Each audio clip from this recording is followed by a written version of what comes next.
ماه январ است. آب و هوا سرد. در کوچه های مسکو آدمان زیاد. همه با کار و بار خودش سرسان و سرگردان. بختیار صبح از خواب خسته با پای خنک خورده اش نسکی پوشید. در واگن زندگی کردن به آنها عادت شده مانده بود. بیچاره مسافران با این گونه حیات و با این گونه زندگی همگی عادت کردنشان عجبی نیست. آنها برای یک بریده نان از آغوش پدر و مادر و از آستانه وطن به او جایها رفتند. بختیار هم یکی از چنین تقدیرها بود. او هم عائله‌ام گفته در سرده زمستان روسیه کار میکند. از یک سو درد و غم و یاد پدر و مادر، برادر و خواهر، او با همین حال و فکر روزش را میگذراند. هر وقت با خانگی هایشان صحبت میکرد که حال مادرش باز خوب نیست. این خبر باز هم درد او را دو چند زیاد میکرد. به وطن برگردم گوید چاره نداشت، چون پول برایش لازم. 2 سال می شود که دختری را فاتحه کرده بود. باید عائله دار شود. زندگی را فکر کرده صبر را برای خودش انتخاب کرد و ناعلاج به کار می رفت. با همین دردی دوری از پدر و مادر کار می کرد. روزها می گذشت که روزی در کار بود. با گوشش زنگی تلفن رسید. رفت تلفنش را گیرد. وقتی بیند که پدرش زنگ زده است، در دل بختیار غمی آمد. گفت بخیر باشد. پدرم در این روز زنگ نمیزد. چی شده باشد گفته به پدرش زنگ زد. الو پدر جان، السلام علیکم، شما خوب هستید؟ پدر گفت علیکم سلام. بله پسرم ما خوبیم، اما مادرت گفت و خب کرد. بختیار باشد خواطر شده. پدر. الو پدر جان، چی شد با مادرم؟ گپ زنید. الو. پدرش گفت پسرم، مادرت عین حال خوب است، میخواهد تو را بیند. اگر امکان باشد زودتر به خانه برگرد. دردی بختیار باز هم زیاد شد. دوان به نزد بریگادیر رفته وضعیت را بر او فهماند. بریگادیر باشد گفت بخا جان، من حتما کاری تو را امروز به فردا بود میکنم و البته پولی تو را آورده میدهم. بختیار همان روز را چگونه گذراند خودش نمیدانست. شب شد. آنها از کار به جای خواب یعنی به واگن برگشته آمدند. همه استراحت میکرد که در همین وقت بریگادیر آمد. داخل واگن شد.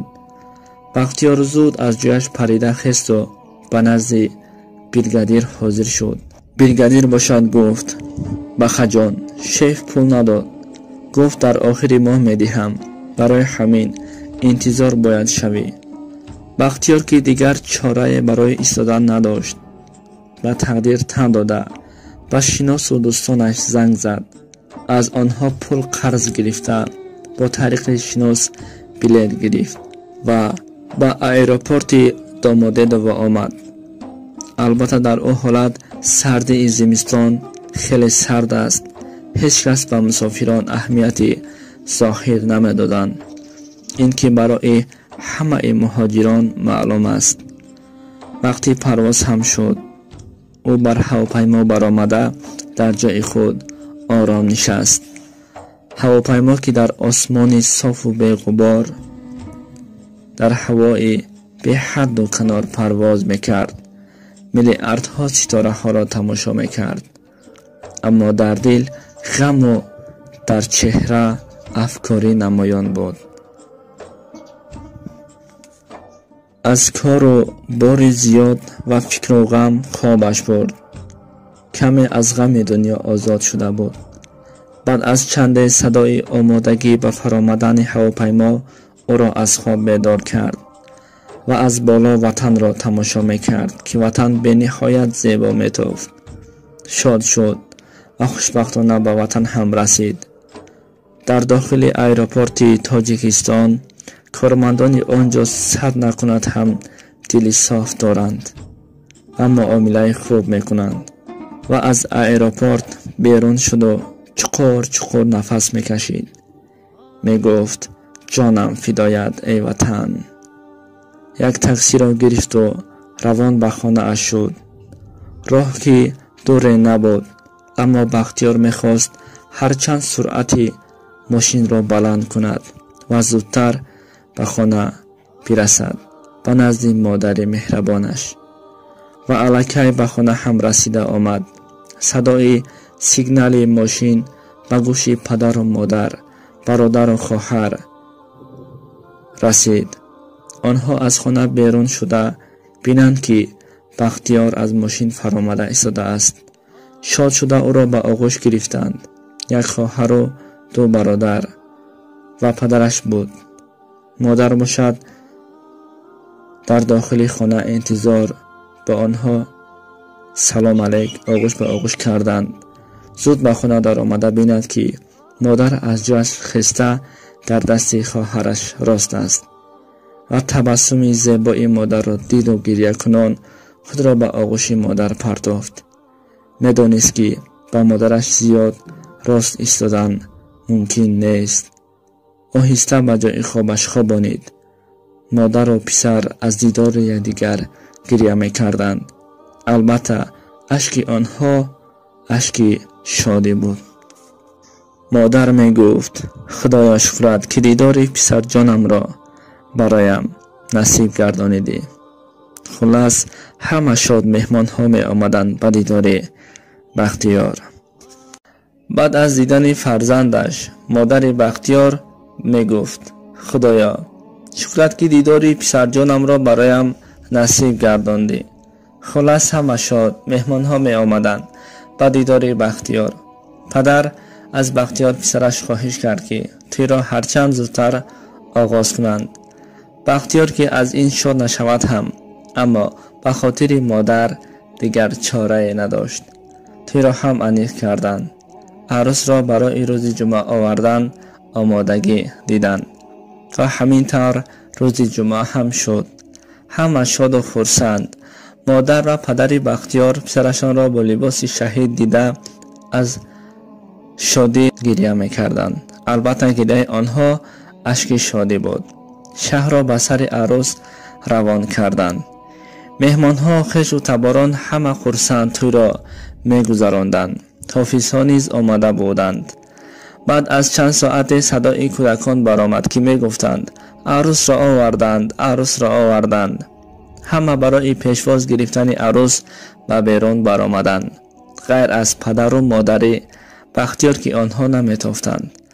وقتی ماشین منع شد بختیار از ماشین فرامد. خواست تا پدر و مادرش او را به آغوش گرفته بوسه کند و گویند که مبارک باشد پسرم. اما در گرد و اطراف بینگرد آنها نیستند. بختیار دوان به خانه حاضر شد. همان خانه که مادر بیمارش خواب بود. داخل خانه شد. بیند که مادر خواب، پدر باشد گریه میکرد. بختیار زود خود را به آنجا رساند. مادر جان، مادر جان می گفت. اما مادر باشد به جان خواب بود. الکی جان را به حق تسلیم کرده بود. بختیار باشد داد زد و گفت مادر جان، آه مادر، گفته گریه میکرد. صدای گریه بختیار را شنیده همه دوان به خانه آمدند. دیدند که بختیار مادرش را به آغوش گرفته داد میزد و گریه میکرد. از گریه بختیار خوش و تبارا نیز گریه میکردند. اما بلندترین صدا در داخل خانه صدای گریه بختیار بود. عروس که با لباس سفید در نزد ماشین ایستاده بود او هم گریه میکرد. آینگه ها عروس را به خانه داخل کردند. بینید که در شادی و خرسندی غم را نیز دیدند. روز توی مرگ را نیز برآوردند. بختیار می گفت مادرم جان، مادرم. این بود همه مهرت، این بود شادی و خرسندیت. مادر نامردم، مادر بی تقدیرم، جان مادرم می گفت. گریه می کرد. رخساره های مادر را بوسه می کرد. از گریه زیاد بختیار نیز با لباس شهید در روز شادی غم و مرگ مادر را دیدم از هوش رفت. این بود قصه امروزه ما. البته چنین حالت ها بسیار شده است و این حالت ها حقیقت دارند.